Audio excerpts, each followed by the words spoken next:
Novamente, boa noite a todos os presentes. Boa noite. E também aos internautas que posteriormente vão nos ver.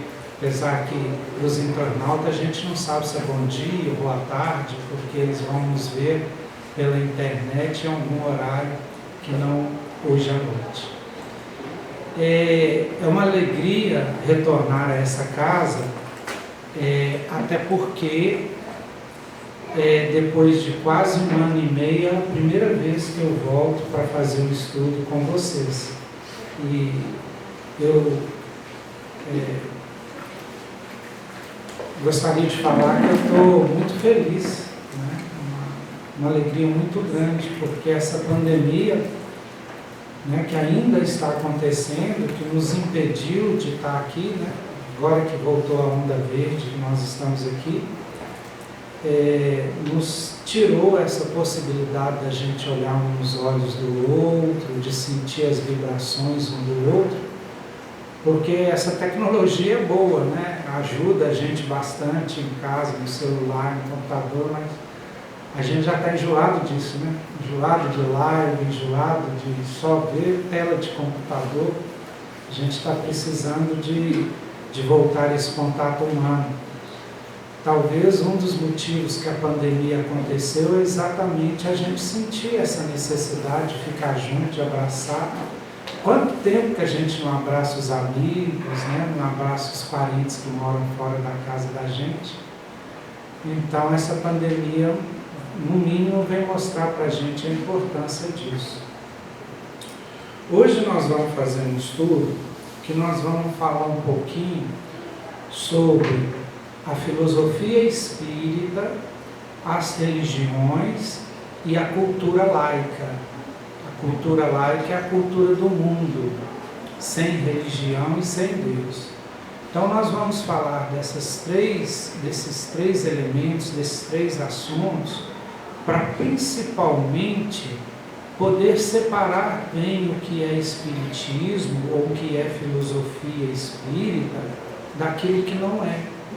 Porque, infelizmente, nós trazemos para a filosofia espírita e para o movimento espírita muitas coisas que não pertencem a ele. Porque a gente vem vivendo milhares de vidas, não só essa vida, mas milhares de vidas em outras religiões e muitas vezes no mundo laico, no mundo profano, né? Que a gente acaba trazendo para o movimento espírita, para a filosofia espírita, coisas que não pertencem a ele. Então vamos lá. Filosofia espírita. A filosofia espírita é o conhecimento trazido pelos espíritos. Assim como a gente fala assim, filosofia é do Sócrates, ou filosofia socrática, é a filosofia de um pensador grego da antiguidade que apresentou ali o conjunto dos conhecimentos dele.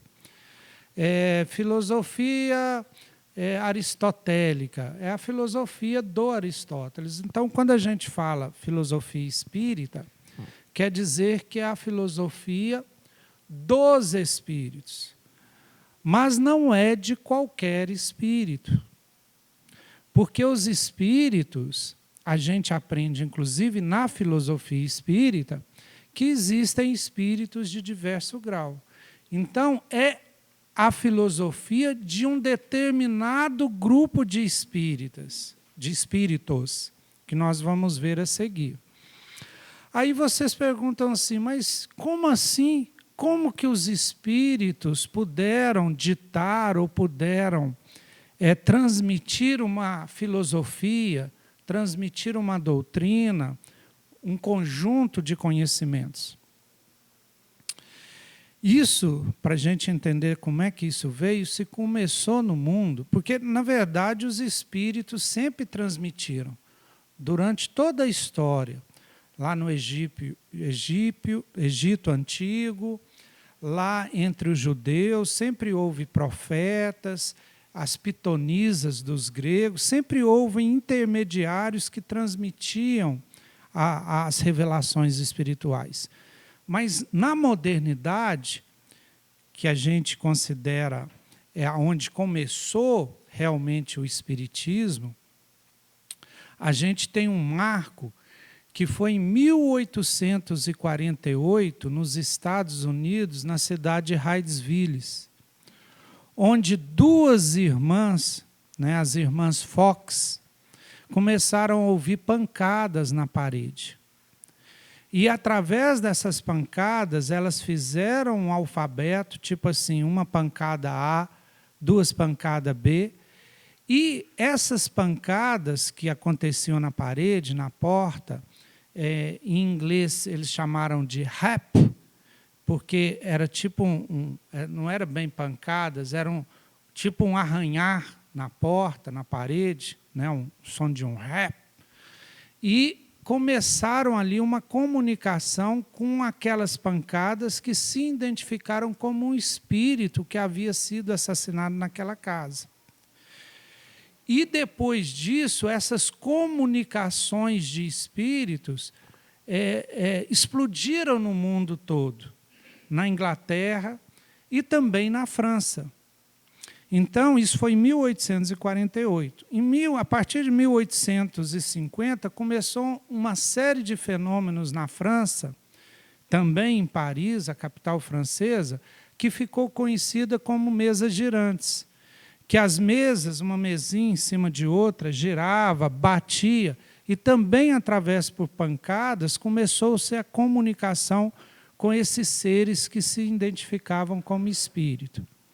Quem quiser conhecer essa história toda, que não vai dar tempo da gente contar aqui, leiam o livro A História do Espiritismo, escrita por Arthur Conan Doyle, um inglês. Inclusive, o mesmo autor do Sherlock Holmes. Tá? Ele escreveu um livro em inglês, The History of New Spiritualism, porque, para ele, ele não usava a palavra espiritismo, que foi uma palavra criada por um francês. Então, essas manifestações eram chamadas, na Inglaterra e nos Estados Unidos, de novo espiritualismo. E ele vai falar desde os precursores, a irmãs Fox, às mesas girantes e ao Kardec. Ele é posterior ao Kardec, ele fala de Kardec também nesse livro, A História do Espiritismo. E quem que foi, então, esse Kardec? Kardec era um pedagogo francês, muito famoso na época.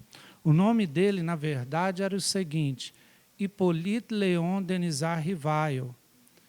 Ele era um dos alunos prediletos do famoso pedagogo... a gente vai ficando velho.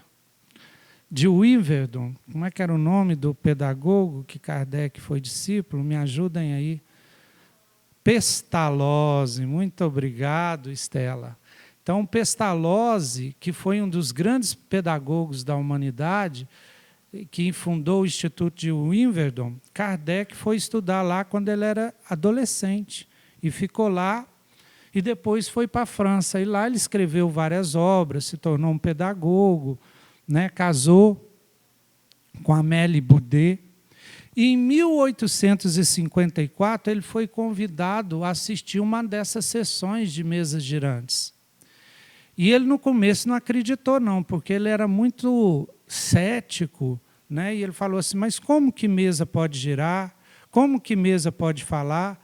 Se você me provar que mesa tem cérebro, que tem sistema nervoso, aí eu vou acreditar. Por enquanto, isso aí é história de fazer criança dormir, né?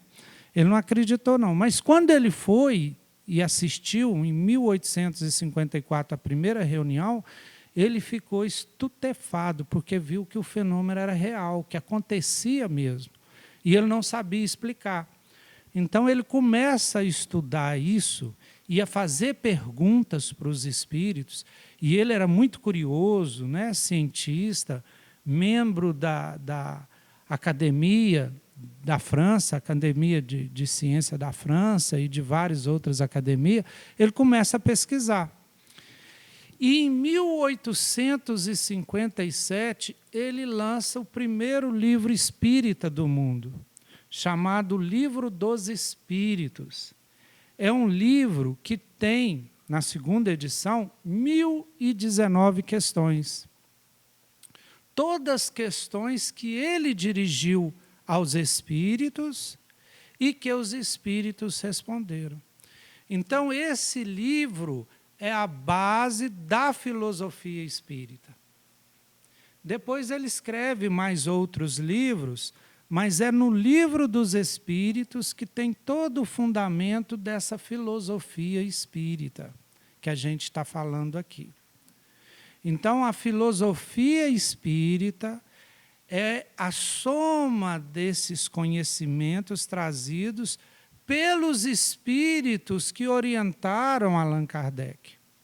Ele depois usa o nome Allan Kardec porque um espírito que dizem, que ele fala que é um dos protetores dele, de nome Zéfiro, fala que o conheceu numa vida passada lá na França, quando ele era um druida, que era tipo um xamã lá daquela época, né? Que ele era um druida cujo nome era Allan Kardec. Então, ele adota esse nome para escrever as obras dele. Por isso que a gente conhece Allan Kardec até hoje. E aí, o que acontece? Esses espíritos que ditaram para ele eram espíritos muito evoluídos, que orientaram toda essa obra dele. E tinham vários espíritos lá que depois foram tidos como santos da Igreja Católica, né? E o próprio Jesus estava envolvido nessa pleiade de espíritos que orientaram essa filosofia espírita. Então, a filosofia espírita, ela nasce na França na segunda metade do século XIX. E por que a gente não fala filosofia kardeciana, ou kardeciana, ou filosofia de Kardec? Porque ele mesmo, no Livro dos Espíritos, na introdução, ele cria a palavra espírita, ele cria a palavra espiritismo, e ele fala o seguinte, olha, essa doutrina não é minha, essa doutrina é dos espíritos. Então, ele assume o papel de compilador, depois a gente chama de codificador, porque ele reúne esses conhecimentos do novo espiritualismo, ou do espiritismo, como ele chama, né, nesses livros que ele escreve, principalmente no Livro dos Espíritos. Está claro até aqui? Então, o que é a filosofia espírita? Ótimo. Que é como se fosse um sinônimo de espiritismo, né? Quase um sinônimo aí, muito parecido, filosofia espírita e espiritismo. Bom, agora as religiões.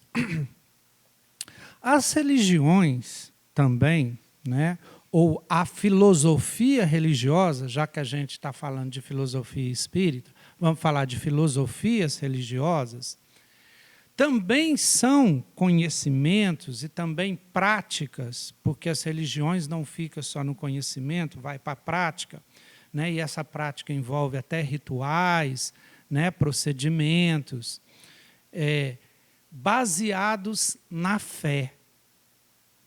Então, o que diferencia, primeiramente, a questão da filosofia espírita, porque até agora a gente não falou da informação que essa filosofia espírita vai trazer, que tipo de conhecimento que é.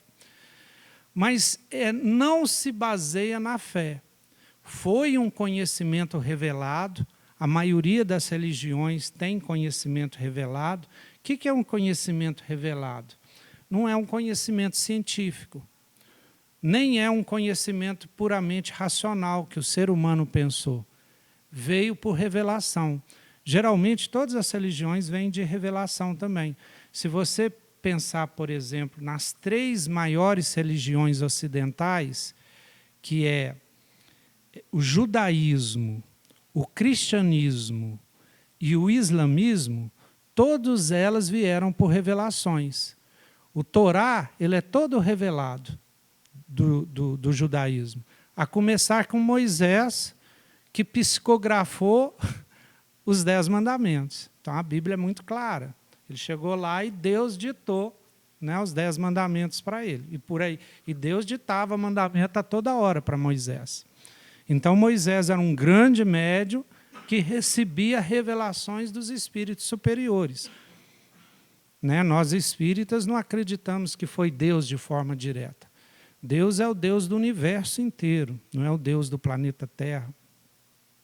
Então, eram espíritos que orientam a evolução do planeta Terra, muito superiores, né, que foram ditando. Os profetas da Bíblia foram todos revelações. Jesus também, né, foi uma grande revelação. E o profeta do islamismo, como é que é o nome dele, gente? O Maomé, né? O Maomé também recebeu a revelação de um anjo, acho que o anjo Gabriel, né? Alguma coisa assim. Não conheço muito bem o islamismo, mas foram conhecimentos revelados. Mas eles se baseiam na fé. Então, você tem que acreditar, de acordo com a sua religião, naqueles dogmas de fé. Então, vamos falar do catolicismo que eu conheço mais aqui. Então, tem alguns dogmas que você acredita. Por exemplo, que a Virgem Maria era virgem, né? Que a mãe de Jesus era virgem. Né? Aí tem um tanto de dogmas, um tanto de questões que você aceita por fé. E todas as religiões têm, né? Que você aceita esses rituais, aceita essas questões por fé. Então, o principal da religião é a fé, que muitas vezes não convive bem com a razão, porque a fé, sem o embasamento de um raciocínio, de uma razoabilidade, você acaba acreditando em coisas que a razão não concebe, né? A razão não acredita naquilo, que aquilo seja possível. Então, baseia-se fundamentalmente na fé. Falando um pouquinho do cristianismo, né? O cristianismo, ele começa com os cristãos primitivos, que foi... Porque a gente é herdeiro disso, né? Eu não posso deixar de falar um pouco do cristianismo, porque nós viemos todos das religiões cristãs, seja ela qual for. Então, começa ali com os cristãos primitivos, que vêm desde a época que Jesus estava pregando, lá em Israel, até o ano aproximadamente de 300 depois de Cristo, onde o Império Romano aceita o cristianismo e coloca a religião cristã como a religião do Império. Aí surge o catolicismo. E o catolicismo é a única religião cristã, pelo menos tem várias outras, mas ela vai tendo hegemonia sobre as outras seitas cristãs, até que, no ano de 1054, há a primeira grande separação, e surgem os ortodoxos. Então, os ortodoxos, aí você já tem duas grandes ramificações. Os ortodoxos, né, que não aceitam mais a orientação do Papa de Roma, aí tem o ortodoxa grega, a ortodoxa copta, e aí vai as igrejas ortodoxas. E, finalmente, 500 anos depois, em torno de 1517, surge o Martim Lutero, que também discorda de alguns dogmas do catolicismo e cria a Reforma Protestante. E daí começa a gerar uma enormidade de igrejas cristãs, cada um com o seu rito, cada um com seus dogmas e suas crenças. Aí vem o calvinismo, o anglicanismo na Inglaterra, né, e várias outras, né, os pentecostais, os novos pentecostais, e surge uma diversidade de religião cristã. Bom, e finalmente, para terminar essa primeira parte, né, deixa eu controlar meu horário aqui, para mim não... Quando vocês deixam um professor falar, ele não para de falar. A última coisa é a questão da cultura laica. O que foi a cultura laica? Até no início da ciência, né, depois ali do Renascimento, era muito difícil separar uma cultura que não fosse a religiosa. No Ocidente, o catolicismo dominava tudo. O Estado era católico, as universidades eram católicas, e tudo era regido pela teologia. Então, não havia nada abaixo dela. Só que com a ciência, né, com o início da ciência, começou-se a haver outras explicações para o mundo, explicações mais científicas, e não explicações bíblicas. Começou-se, por exemplo, uma das grandes revoluções foi a questão da ciência ter descoberto que era a Terra que girava em torno do Sol. Porque na Bíblia entendia-se que era o Sol que girava em torno da Terra. E parece, né? A gente vê o Sol nascendo, atravessando. Quando a ciência descobriu que o Sol era o centro e a Terra é que girava, o sistema heliocêntrico, teve gente que quase foi para a fogueira. O Galileu quase foi para a fogueira. O Galileu Galilei, tá, gente? Não é o Galileu, ex-prefeito, não confunda. É o Galileu lá da Europa, que descobriu, que aliás não foi ele, foi Copérnico, ele só falou isso, a igreja não gostou muito, não. Então, começou a haver explicações científicas para o universo. E aí começou o que a gente chama de ateísmo. O ateísmo é a não crença em Deus. Então, começou a surgir pessoas que não acreditavam mais e que não viam mais a necessidade de ter um Deus para o universo. Começou, então, essa cultura do ateísmo. Depois, na Revolução Francesa, começou-se a separar o Estado da religião. Então, por exemplo, a Constituição Republicana do Brasil já falava que o catolicismo era a religião do Brasil.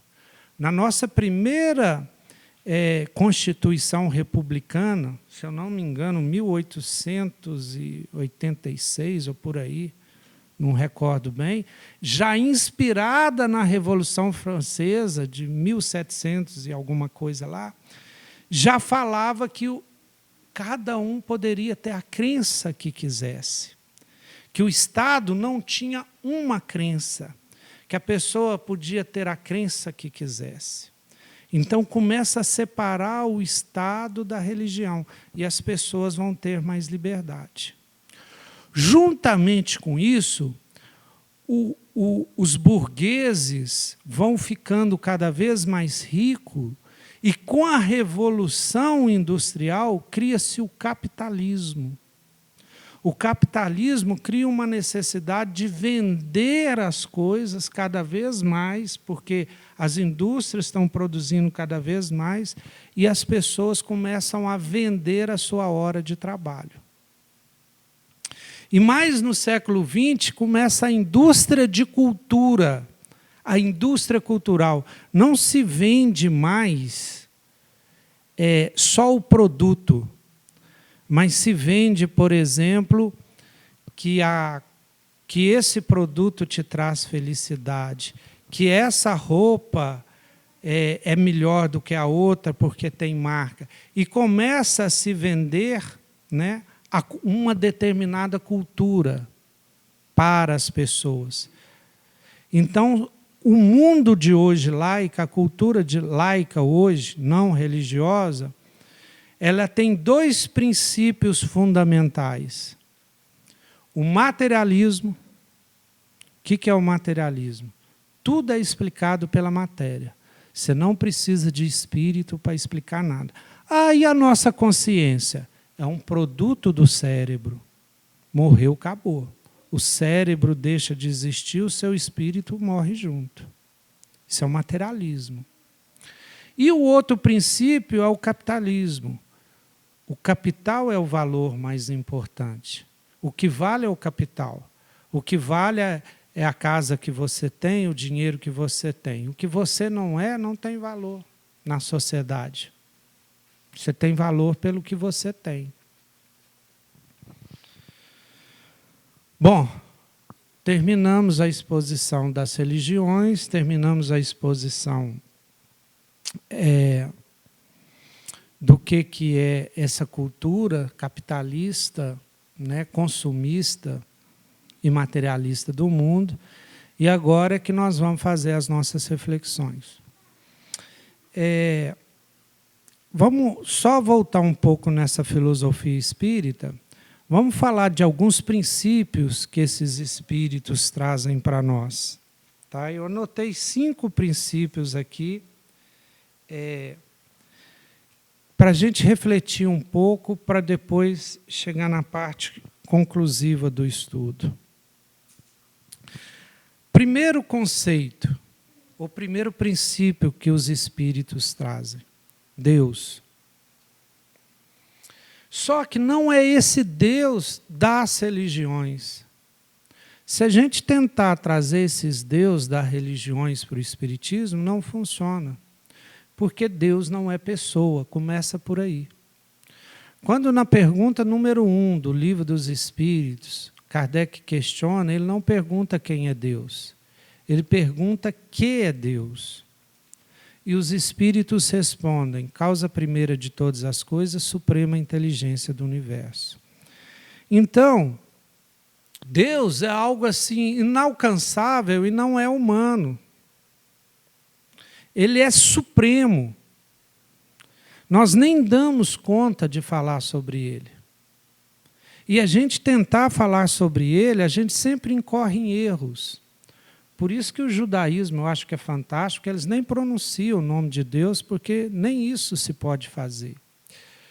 Vamos dar um exemplo. A gente fala assim: "Oh Deus, me perdoa". Vocês acham que isso é correto? Quem precisa perdoar? Quem foi ofendido.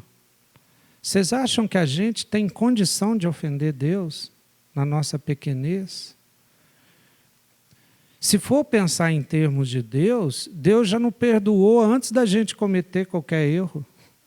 Ele já perdoou com antecipação. Ele é suprema perfeição.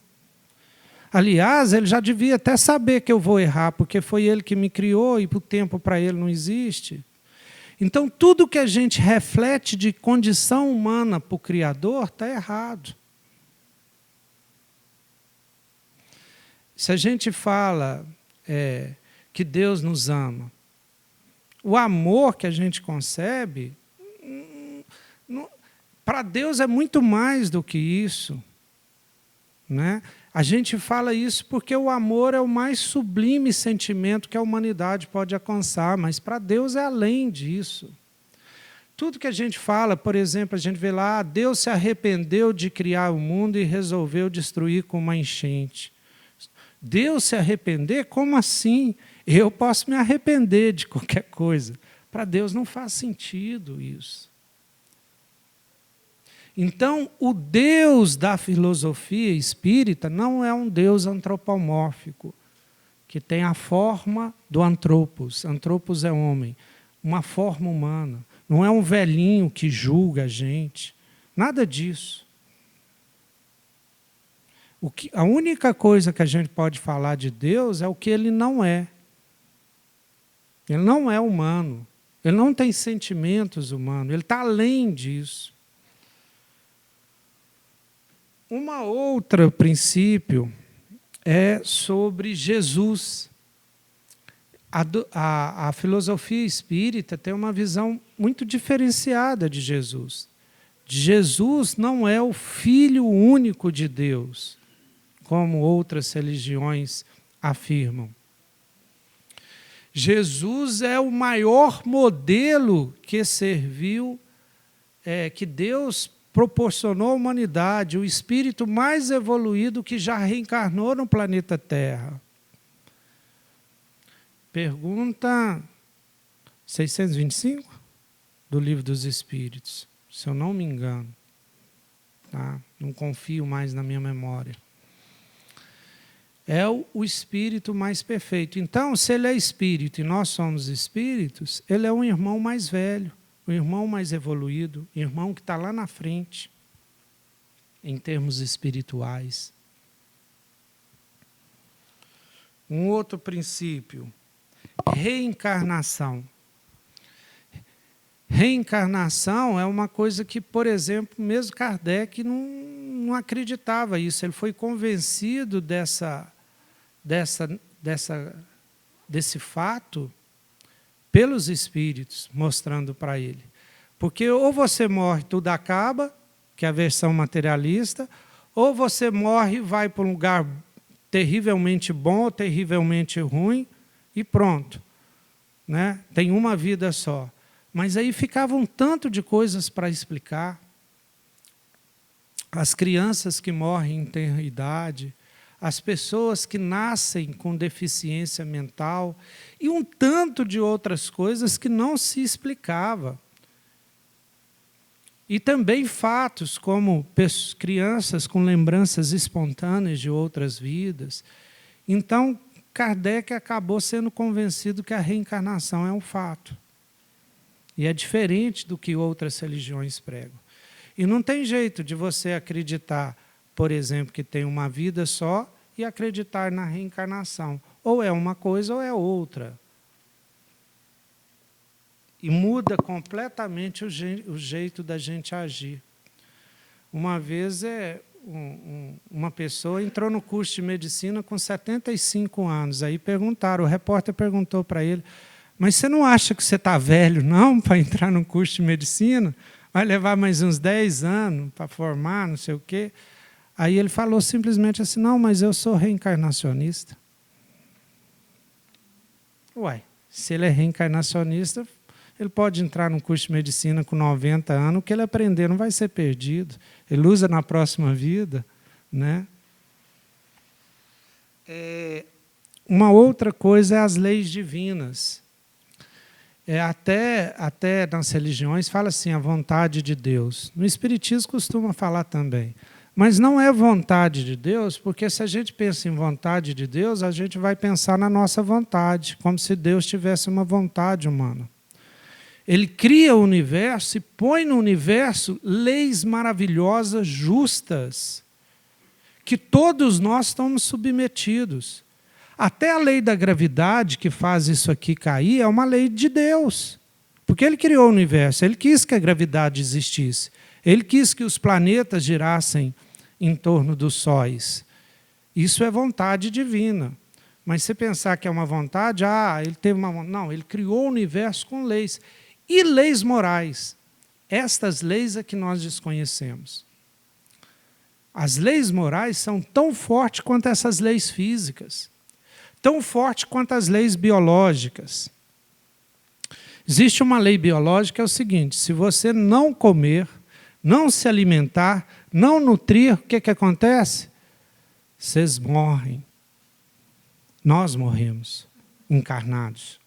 Ou melhor, nós desencarnamos. Existe uma lei moral, espiritual, que fala o seguinte, o amor é tão necessário para o espírito, a afetividade é tão necessária para o espírito, quanto a alimentação é necessária para o corpo. Então, se a gente fica sem amor, a gente vai murchando. A solidão e a depressão vão tomando conta de nós. E só o amor é o remédio para isso. Isso é uma lei espiritual. Também de ordem divina. É a lei que lá no Livro dos Espíritos, a 10ª lei que está assim, lei do amor, caridade. Lei da justiça, amor e caridade. Então, tem as leis divinas. E, finalmente, tem vários outros, mas só para a gente ir terminando, a evolução.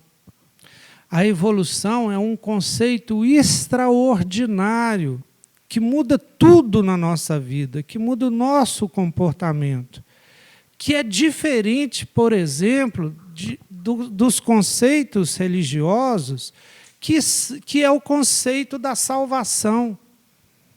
Dentro das outras religiões, vocês veem assim, você tem que vir para a nossa religião, que aqui você vai ser salvo. Você tem que crer em Jesus para ser salvo. A doutrina espírita, ou a filosofia dos espíritos superiores, não falam em salvação. Falam que nós temos que evoluir. Falam em evolução. E quando você fala que não tem salvação, um dos conceitos que caem, que é um dos conceitos religiosos e que eu acho mais terrível, é o conceito do pecado. Uai, como assim, Jomar? Não existe pecado para o Espiritismo? Não, não existe pecado para o Espiritismo. Pecado é um conceito que vai remeter lá no pecado original do Adão e da Eva. Né? Que a Eva lá pecou e até hoje eu sou herdeiro desse pecado e eu preciso ser salvo, e aí para ser salvo eu tenho que aceitar Jesus, eu tenho que entrar numa igreja tal. Todos nós já estamos salvos, só porque somos filhos de Deus e Deus nos quer que evoluamos, que chegamos à perfeição. O problema é que Deus quer que a gente... Deus quer, está vendo? Olha que horrível. É que Deus, em suas leis evolutivas, quer que cada um alcance a perfeição por si mesmo. O que adiantaria Ele nos criar perfeitos? Então, Ele nos criou simples e, com a simplicidade, a gente foi evoluindo, né? Ignorava todas as coisas e foi percebendo as coisas e alcançou a razão e o discernimento e o livre-arbítrio e a liberdade. Então, nesse estágio que nós estamos, que é o estágio de humanidade, nós temos livre-arbítrio. Nós podemos escolher o certo e o errado. Nós podemos escolher estar aqui, estar em casa, fazer um curso ou não, casar e separar. Tudo são escolhas que nós fazemos. E nessas escolhas nós podemos errar. Nós podemos errar. Não somos perfeitos. Então o que existe é o erro, o equívoco. E todos nós podemos errar, nos equivocar. Mas aí nós podemos consertar. Nós podemos consertar aquele erro. Nós podemos fazer o bem para compensar o erro que nós fizemos, e nós podemos avançar e evoluir. Então, não é um pecado, não é uma ofensa a Deus, pecar contra Deus, isso não existe. O que existe é o seguinte, erros que todos nós cometemos, e as leis universais, essas leis divinas, elas nos ajudam a perceber o nosso erro. Porque quando a gente erra, inevitavelmente vem a dor. E a dor é um sinônimo que nós erramos e que nós precisamos mudar de atitude, mudar a mente, mudar as nossas práticas para que a gente acerte e evolua. Enquanto tiver dor, eu tenho que refletir e falar por que eu estou tendo essa dor. Essa dor quer me mostrar que eu preciso evoluir em algum momento. Então, a dor também é uma coisa divina que também nos ajuda a evoluir. Não estou fazendo apologia à dor e ao sofrimento. Não estou falando que a gente tem que passar pela dor para evoluir, não. Porque muitas vezes confundem também. Acham que o Espiritismo é uma coisa que reencarnação, karma, que a gente vem para sofrer. Nada disso. Isso é o pior meio de evoluir. O melhor meio de evoluir é pelo amor. Mas como a gente ainda não consegue, eu vou ser sincero e falando por mim, existe um meio termo, que é evoluir pelo trabalho, evoluir pelo esforço, evoluir pelo aprendizagem, evoluir aprendendo com as instruções de Jesus ou de outros que estão mais evoluídos e deixaram lições para nós, aprender com nossos pais, com as nossas mães, que geralmente são mais velhos, já apanharam mais, podem nos ensinar muito. Então, existem outras formas de evoluir que não é só pela dor, se a gente não consegue evoluir pelo amor. Então, gente, qual que é o objetivo da gente fazer esse estudo? É porque eu gostaria muito que vocês tivessem um discernimento e começassem a pensar, estudando a filosofia espírita, estudando o Livro dos Espíritos, principalmente. Tem um espírito aqui me dando uma dica. Não sei se foi pergunta de vocês ou alguma coisa. Por que existem essas palavras, então, nos livros espíritas? Por que o Evangelho segundo o Espiritismo está cheio de palavra pecado lá? Por que no Evangelho segundo o Espiritismo, que é o livro mais religioso do Allan Kardec, que estuda Jesus, está lá, fora da caridade não há salvação? Uai, Jomar, você acabou de falar que não existe salvação.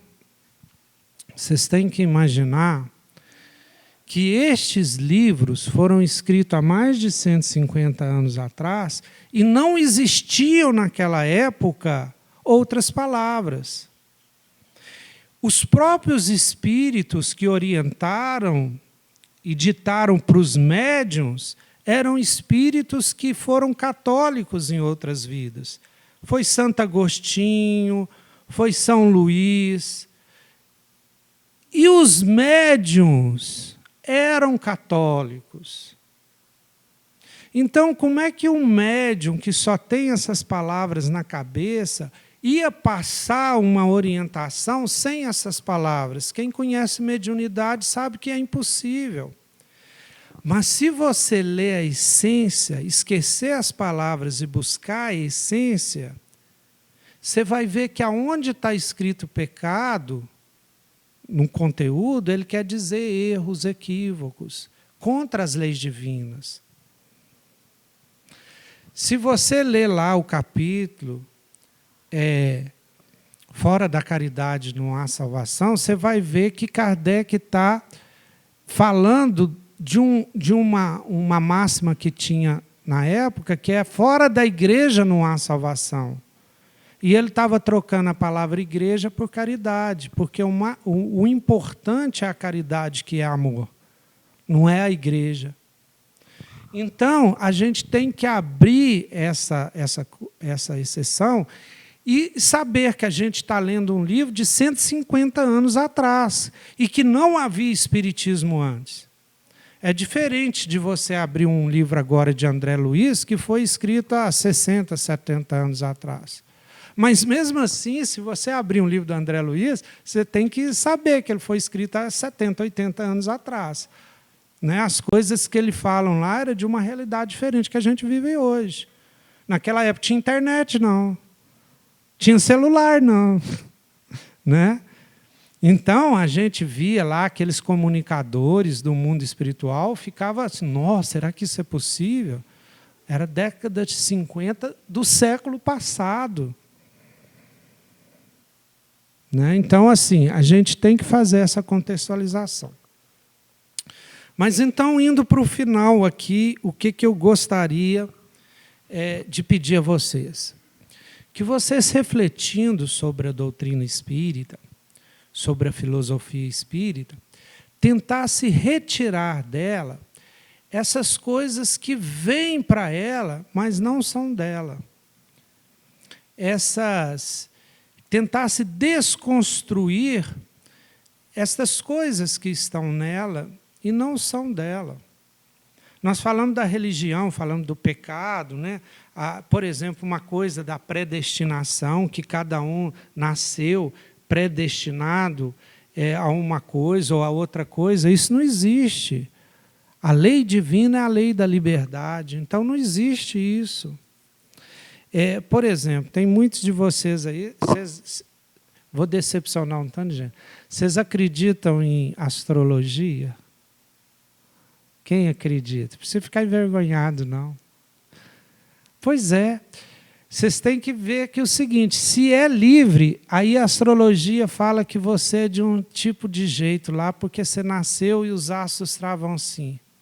Uai, aonde está a minha liberdade? Eu não quero ser assim. No máximo, pode ser uma tendência. Uma influência. E, na verdade, eu nem acredito que é a influência dos astros. É a influência das nossas vidas passadas, né? Kardec teve um fato assim. Kardec, uma vez, pesquisou uma cigana, dessas que leem cartas, e a cigana fez uma previsão que ele seria um papa. Na época, ele era só pedagogo. E ele fez chacota, né? Como assim, papa? Eu não sou nem católico, como é que eu vou ser papa? Não sei o quê, não sei o quê. E aí, depois que ele virou, vamos dizer assim, o papa do espiritismo, ou a pessoa mais importante do espiritismo, aquela cigana veio e falou assim, viu, eu vi nas cartas, estava escrito na carta. E aí ele vai, não, ele já era muito, ele falou, não é que estava escrito na carta, você pode até ter interpretado que estava escrito, mas você deve ser uma médium, entrou em contato com espíritos superiores, que tinham acesso à minha missão, que a minha missão era essa, depois a gente pode até estudar a missão dele, qual que era, e que teve a intuição que ele seria um missionário, né, que criaria essa filosofia espírita, essa coisa. Então, o que acontece? Posso até ter influência dos espíritos, influências das minhas outras vidas, que me fazem nascer assim, assado, até influência dos astros. Mas nada tira o meu livre-arbítrio, o meu poder decisório. Isso é lei divina. Tem uma pergunta lá, existe um arrastamento impossível, que você não pode deter para o mal? Os espíritos, não existe arrastamento que você não possa deter para o mal, né? Você sempre pode deter, basta ter força de vontade. E, para terminar, a cultura laica também traz algumas coisas para o nosso espiritismo, ou para a nossa questão, por exemplo, aqui dentro, pelo menos, se eu acredito no espírito, se eu acredito que o mais importante é os valores espirituais, na minha vida lá fora, né, eu não posso valorizar o ter mais do que o ser. Eu tenho que tratar tanto a pessoa rica quanto a pessoa pobre da mesma forma, com o mesmo carinho, com o mesmo amor. Pelo menos em termos ideais, né? Buscar fazer isso, porque ninguém é perfeito. Eu não posso, por exemplo, achar que a minha felicidade vem do consumo, porque a gente é envolvido nessa cultura lá fora, que eu tenho que consumir, que eu tenho que comprar 89 pares de sapatos, né? Nem uma centopeia eu acho que conseguiria usar tantos pares de sapatos, roupas que não usam, né? E comprar, e comprar, e comprar, e consumir. Então, nós temos que consumir? Temos, mas nós, espíritas, devemos ter um consumismo consciente, consumir aquilo que é necessário, que é importante. Sócrates, eu adoro Sócrates, ele disse que ia visitar nas feiras livres lá, né? Ia visitando, vendo aquele tanto. Eu, Sócrates, por que você gosta tanto de visitar a feira? Ah, porque eu adoro ver o tanto de coisa que eu não preciso para viver. E é assim, tanto de coisa que a gente adquire que a gente não precisa para viver. Necessidades falsas, né? Que não são necessárias. Então, a gente tem que ter esse discernimento, buscar. Se a gente realmente entendeu a filosofia espírita, nós não precisamos de religiões como estas outras, que têm práticas, que têm rituais, que têm a necessidade da fé. Né? Eu tenho necessidade de conhecer, eu tenho necessidade de aprender. Né? A a própria concepção de um universo justo e bom, com leis divinas, com espíritos que estão nos protegendo, espíritos bondosos, nos deixam consolados para a gente buscar viver a vida da melhor forma. A própria doutrina da reencarnação, ela é uma doutrina consoladora. Então, eu não preciso ter isso. E não preciso também aceitar essas coisas do mundo laico, né? Do materialismo, do consumismo. Então, gente, o Herculano Pires dizia que o espiritismo é o grande desconhecido, e é mesmo. Se a gente entendesse, realmente entendesse e conseguisse vivenciar, tanto na nossa mente quanto em nossos corações, o que é a filosofia espírita, nós viveríamos muito mais paz, enfrentaríamos as dificuldades com muito mais serenidade e poderíamos viver uma vida boa, seja em família, seja no trabalho, seja em qualquer aspecto social, muito melhor do que naturalmente nós vivemos, que normalmente nós vivemos.